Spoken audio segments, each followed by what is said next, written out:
I mean, here, this is a a timeless. censoring organization.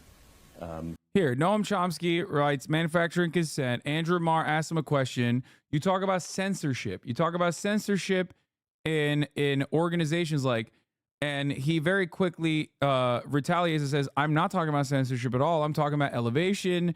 And he describes how this operates. This is a perfect answer to your question. Tell me how that works. You're not suggesting that proprietors phone one another up, or that many journalists get their copy spiked, as we say?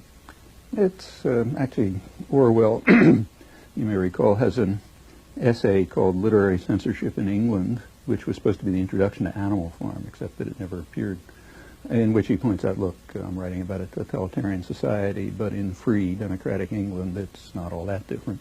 And then he says unpopular ideas can be silenced without any force. And then he gives a two-sentence response, which is not very profound, but captures it. He says two reasons. First, the press is owned by wealthy men who have every interest in not having certain things appear. But second, the whole educational system, from the beginning on through, just gets you to understand that there are certain things you just don't say. Well, spelling these things out, that's perfectly correct. I mean, it's the first sentence is what we expand on. This is what I don't get, because it suggests that, I mean, I'm a journalist, people like me are self-censoring. No, not self-censoring. There's a filtering system that starts in kindergarten. It goes all the way through. And it doesn't work 100%, but it's pretty effective. It selects for obedience and subordination. And especially, I think that's... So stroppy people won't make it to positions of influence. Behavior problems, or if you read applications to a graduate school, you see that people will tell you he's not, doesn't get along too well. It's like it's like the drill tweet, you know?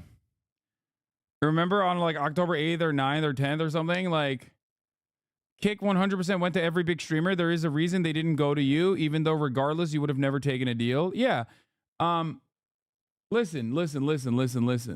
Well, I mean, I guess by way of XUC, they kind of tried to prod that out, and I was literally like, fuck no. But, yeah, because they can't afford me, dog. That's why. By the way, as I've said before, for the record, like, being consistent and being principled in this situation doesn't fucking matter, okay? It doesn't. You just keep getting punished. If anything, people will turn around and go, yeah, dude, there's no way he's actually this consistent. We must find a hypocrisy here. So, you know, he's just, it usually doesn't matter. Anyway, yeah, this is the tweet that I'm thinking of. The Middle East is complicated because it's bad to support smothering orphans in hellfire, but I also really want to graduate Harvard. Okay, that's it. Same principle works in that in the media as well. It's like, yeah, I like internally I think what Israel's doing is like kind of fucked up, but also simultaneously I kind of want to, you know, make more money and get elevated to a position of like executive producer inevitably, and that's it. His colleagues, you know how to interpret those things. I'm just interested in this because I was brought up, like a lot of people, probably post the Watergate film and so on, to believe that journalism was a crusading craft and that there were a lot of disputatious, stroppy, difficult people in journalism. And I have to say, I guess what I'm saying is what makes an org like the Reuters or AP objective, but CNN and others not? The former arguably do more original reporting and scoops than the latter. Wait, I never said the AP or Reuters is objective either. No, I don't think the Associated Press is objective. The Associated Press, for example, in this regard, the Associated Press also is not even close to being objective. Okay? Guess what? For example, when the Israeli death squad went in to a West Bank hospital in Jenin, okay, the Associated Press literally said the Hamas-backed health ministries hospital. It's the fucking West Bank. It's actually the Palestinian Authority that runs that hospital. Technically. Well, not really, because it's still, I believe it's like the Jenin brigades, but, or I don't know how exactly the hospital structure works in Jenin, but it's certainly not Hamas. Like, that's the point is, like, it's little things like that, little errors like that here and there that demonstrate biases, right? There's no objectivity there.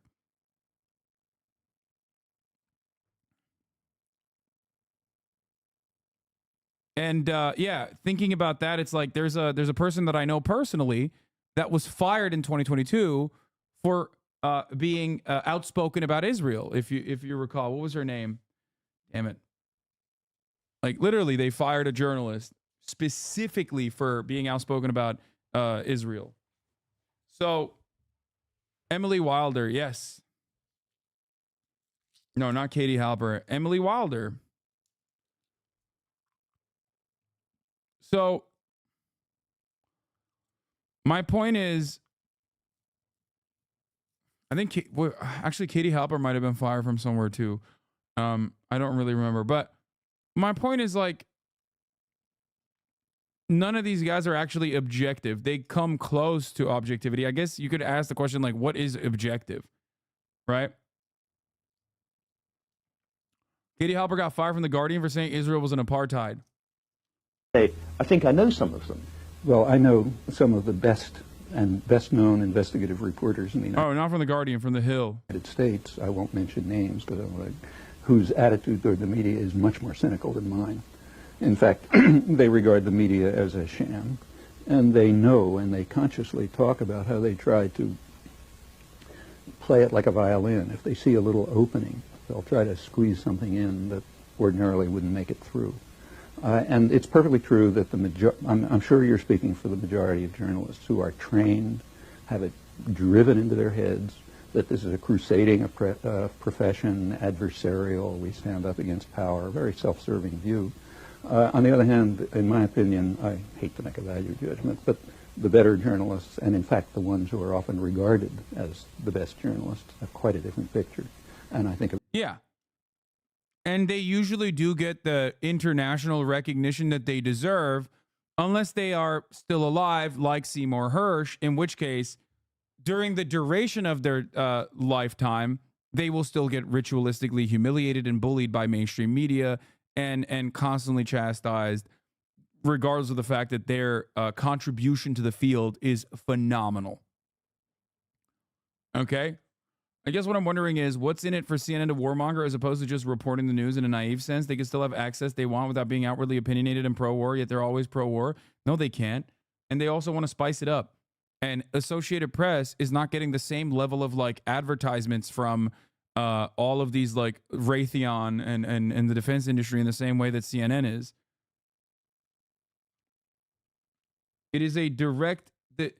The interest of the media overall, whether people recognize it or not, whether it's like people deliberately going, I'm going to do this, I'm going to promote this position, whether people recognize it or not, is still going to be aligned with,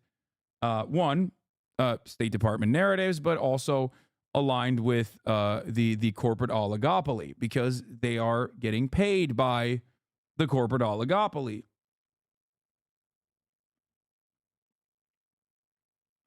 Okay?